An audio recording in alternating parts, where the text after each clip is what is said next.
కానీ మీ ఇద్దరిది లై గారు సూపర్ హిట్ పేరు కదా, నో డౌట్ అందులో. ఈ రోజుకి ప్రజలు అంటే నేను జర్నలిస్ట్ అనేది పక్కన పెడితే యాజ్ అన్ ఆడియన్ గా మిస్సమ్మ సినిమా ఎప్పటికీ మర్చిపోలేం.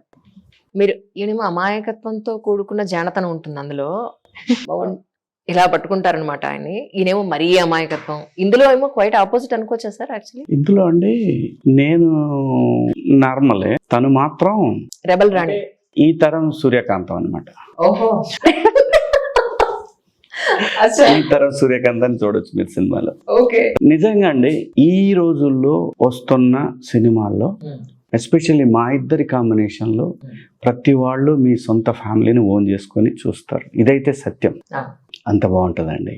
ఫ్యామిలీ రెస్పాన్సిబిలిటీస్, ఇద్దరి మధ్య గొడవలు, డిఫరెన్సెస్ ఒకటే కాకుండా సడన్ ఇన్సిడెంట్లో లైఫ్ని తలకిందులు చేసేవి ఇవన్నీ జనరల్గా మీ లైఫ్లో మన లైఫ్లో ఎలాగైతే అలాంటి ఒక ఫిలిం అండి.